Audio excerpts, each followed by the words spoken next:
Colby Sharp, fifth grade teacher from Michigan. Welcome to my channel where I try to help kids fall in love with reading. Over the years, one of the things that I have seen that has helped kids fall for reading the most is being a part of a reading community.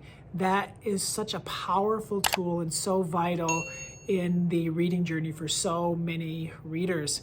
I thought it would be fun to hop on a call with my friend and co-author Donalyn Miller to talk about reading communities. And Donalyn and I co-host the Ask Nerdy podcast. And we recorded about a 15-minute conversation about communities. And you can find that wherever you get your podcast, or you can watch here on this video because I'm going to share that video of our conversation here right after I get done talking. So if you're interested in communities, if you have any questions about communities, stick around. If you have any questions after or during the watching of it, please leave a comment. We're gonna do a whole series on communities. We think it is that important and we wanna get the conversation going. So I hope you enjoy my conversation about reading communities with Donalyn Miller. Hi friends, welcome to the 5th episode of Ask Nerdy, a Nerdy Book Club podcast. I am your co-host, Colby Sharp, with my good friend, Donalyn Miller. And today we are going to be talking about reading communities. How are you, Donalyn? I'm good. How are you? We're in a reading community together. Yes, the whole Nerdy Book Club is one of my favorite book communities, reading communities that I've ever been a part of. So I was wondering, Donalyn Miller, what is the first time in your life, like looking back, that you can remember being a part of a reading community? So let's not get hung up on that word community, right? Like the word community sounds vast. It sounds large. It sounds formal. Like I need to be living on a street with a whole bunch of readers who have little free libraries outside their homes, or I need to be in a book club, and I am in those things. But a community could just be one other person. So I think we have to value those small communities that are informal. A reading community could just be one other person that you talk to about reading all the time. And if I expand my definition of community to include those one or two other people, I would say the first reading community I was ever in was with my elementary school librarian, Mrs. Potter. Because she was the first person who ever talked to me about reading, outside of my family anyway, the first person that ever talked to me about reading just for reading, like as a reader. She didn't talk to me about reading the way teachers talked to me about it or the way that other grownups did. She talked to me like we were both readers and we were having a conversation. And that was powerful for me at that age because I was a little bit of a precocious reader and I didn't have as much of a reading community as I might have with other kids necessarily. I also, people might find this hard to believe, I was shy in elementary school. And so I just spent all my time reading my books about animals is what I did. But if I were to really think bigger than that, the first time I realized I was in a reading community was when I was in my first classroom. It was the first time I ever had a group of kids with me all day. And the reading community that I built with my students, I mean, I was more consciously aware of it being a community and the power that that had. And that I was not just driving that community, that I was a member of it. And I think that takes some time to come to as a teacher, perhaps. Yeah. When I'm thinking back, I mean, obviously I wasn't like walking into first grade being like, look at this reading community I'm going to be a part of. But for me, the communities that I remember being a part of in elementary school were in the classroom around Read Aloud. Oh, yeah. And I think like having that shared story, that shared text together that we read and talked about really felt like a community, like what I see community as today. And I was thinking, Donalyn, like when I got older and into like middle school and high school, and we would still read books like together, or like the whole class novel or play or whatever it was we were reading. It's interesting to think like it didn't feel the same. Like when it started to be tied to like grades and assignments and so many tasks, it didn't feel the same to me. Does that make sense? Yes. Yes, and see, I don't have memories of being read aloud to in elementary school, so I Okay. don't have that memory of read-alouds.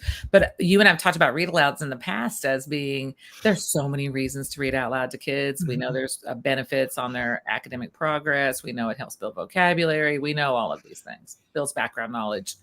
But I think one of the best gifts read-alouds give us in a classroom or in a library is that it's a community builder. Nothing in my mind builds community faster in a language arts classroom than a really engaging read aloud and the discussion that goes along with it, where every child in the room, I mean, no matter what the reading abilities are of all the children in Yeah. the room, everyone can come together around that shared experience and be part of a community where they have been able to access the text in the same way. And I don't know any other part of our work in the classroom that replicates that, where all children have equal access to participation Yeah. from wherever they are. And not only does that point to the power of read alouds, but it also underscores why we absolutely have to be doing them. Because if we're not, where else are kids getting that opportunity to come together as a community where everyone feels like they're on a level playing field? Yeah, because some of our kids are gonna be a part of other reading communities, right? Whether it's a friend group, whether it's at the Mhm. local library. But if we want every kid to have the opportunity to experience that community, the read aloud really is a great entry point into that. And then hopefully through that, they'll see how powerful it is, how cool it is, how wonderful it is to be a part of it. And what you're saying there made me think like how many reading communities are built around like a shared book, right? Like you think in our school, right, we have like the classroom read aloud. So many Mhm. schools do things like a March book madness. Mhm. Or They one do book, one school. one book, one school. How many people participate in the global read aloud, right? Like s- even like communities, right? They don't like whole communities will read one book, like it may be organized by the library. They'll bring in the author and that sort of thing. So I think that's really interesting how it how that is a way where we can bring readers together through it's just amazing that you can do it with one book. Like You know teachers ask me often, "How do I build a reading community in my classroom? I have mhm, my kids reading every day. I'm really promoting books to them. How do I build a reading community with my kids?" And I don't think there's a single answer, but two of the things that we've already talked about certainly do it. Those conversations Mrs. Potter had with me, where she mhm. treated me like a reader and she was another reader, and we were just going to talk to each other about reading as readers. Of course, she was scaffolding and mentoring me the entire time, but I was 9. I didn't know Yeah. that, because she was a really, really good teacher. And then that read aloud piece, starting read alouds as early in the school year as possible is another way I think we can start to build community. Yeah. Unfortunately, working in a lot of schools, the only school-wide community things that I see happening are contests and competitions, where Mhm. we're doing things like Battle of the Books, and only a few children ultimately wind up participating, or we're doing a readathon, where children run around with a flyer and get people to donate money for every minute they read, or that puts kids in competition with each other, or the read for 1,000,000 minutes over the summer and the principal will kiss a pig. I'm not making up these examples, y'all. These are Yeah. real examples that I have seen out in the world. And those are often the only time there's like a school wide, everybody's going to do this. We're all going to read together. We're all going to do this thing. And what we have to be mindful of is if we're self reflective, we have to see that unintentionally we might be creating a culture of reading winners and reading losers at our Mhm. school. And I don't think anyone pulling back to a bird's eye view would do that on purpose. But every time there's a contest, there's a winner. And if there's always a winner, what is there also always? A And why would loser. you want Yeah. any kid to see themselves as a reading loser? I'm not talking about participation trophies or everybody gets a gold star because they read a book. I'm talking about what do we really mean by a community and how it supports kids as readers. It's Yeah. not just a way to remind everyone they should be reading over the summer. That's not Mhm. what it's about. Yeah. And this conversation that Donalyn and I are having is part of what I think is going to be a much longer series on communities. I'm becoming obsessed with them lately, and a couple of things that led to that. One being we just finished up spring break, and I had a conference with every kid in the days after spring break about how reading went. No judgments, just wanting to talk to them. What went well, what didn't go well, what did you read? And it was really, really fun to have those conversations. And I was so proud of how much they've learned about themselves as readers, and just all of the reading that they did. And then kind of talking to them about going forward and what that looks like in these last 9 weeks of the school year and into reading outside of our classroom after our time together is over. Donalyn, so many of them on their own have recognized that this will be much different when they don't have each other. And when this thing that we've built in the classroom is gone, how much different, and for many of them, how challenging that is going to be. So that's one reason that I'm obsessed with the communities right now. And the second, and then we can come back to this if you'd like, is I have a 9th grade daughter and an 8th grade daughter who both read a ton in 7th and 9th grade, who read a ton in elementary school, and then had some time where they weren't reading a lot. But they have both come back to reading and are reading so much. They are two of the busiest kids you will ever meet, and they are reading so much.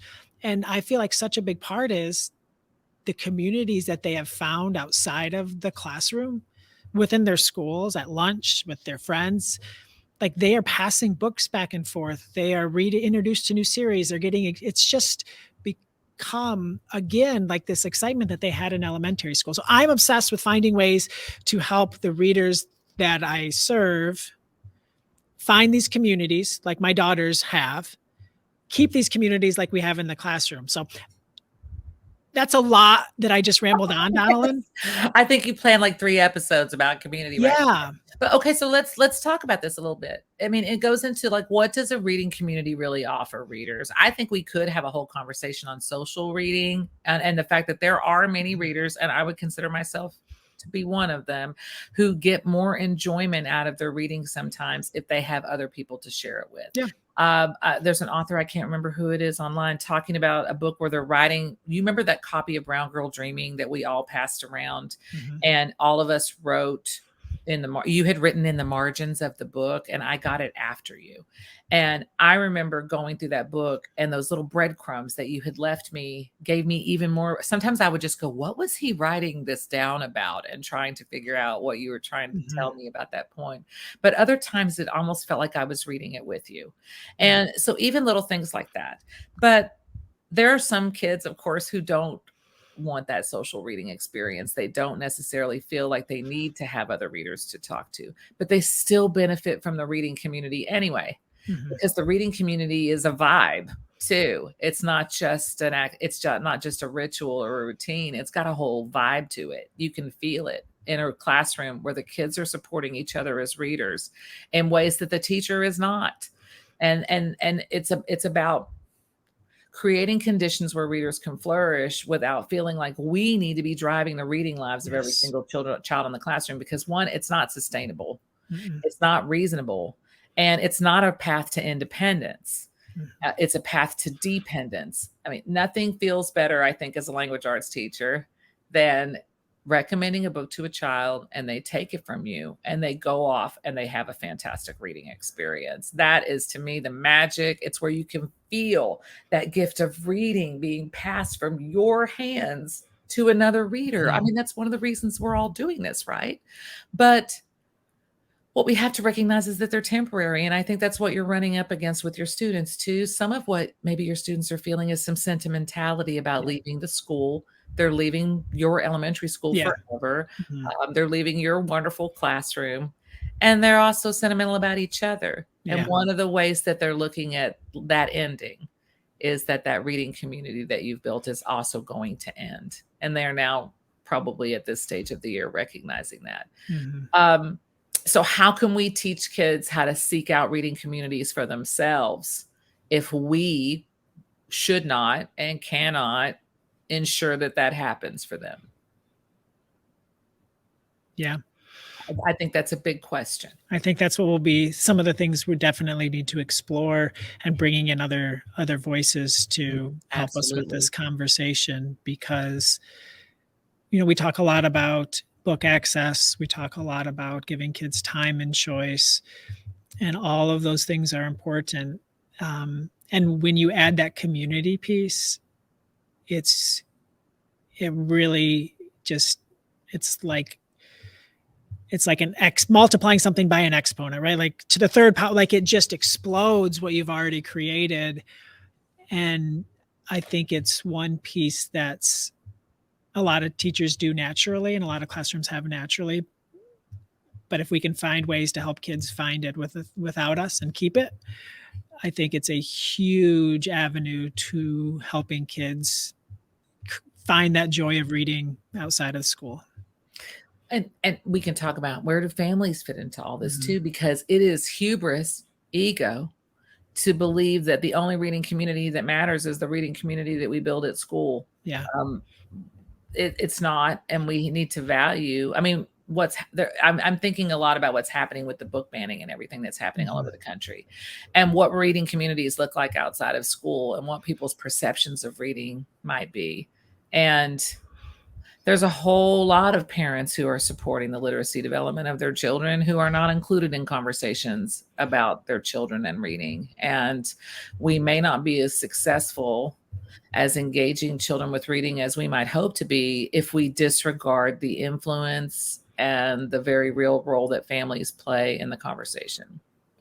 They're too busy reading books. They're not on Facebook enough to get in all the arguments. Good for them. Good for them. Good for them. Read out loud to your kids. Get off the internet. Yeah. So, well, friends, we hope that you found something of value here. We hope you're thinking about communities. Wherever you find this, if you could leave us a comment and let us know what you're thinking about communities, or questions that you have about it, we'll be sure to try to incorporate those into future episodes. If you could think of someone we should talk to, please let us know. Someone doing great work in the classroom, in the library, in the community that they live in on this topic, that would be really beneficial. And hopefully we can continue to learn and grow together. Any final words, Donalyn? How, just remember that your students are reading more with you than they would be without you, that you are modeling for them something much bigger than just the walls of your classroom. You're modeling what a reading life might look like for them. Thank you so much for watching. I hope you learned something about communities. Remember, if you have any comments, let us know down below, and we can try to answer them in a future podcast/video recording. If you're new to the channel, please consider subscribing, and you can be notified anytime we post something to hopefully help more and more and more kids fall in love with reading. I'm Colby Sharp. Thanks for tuning in.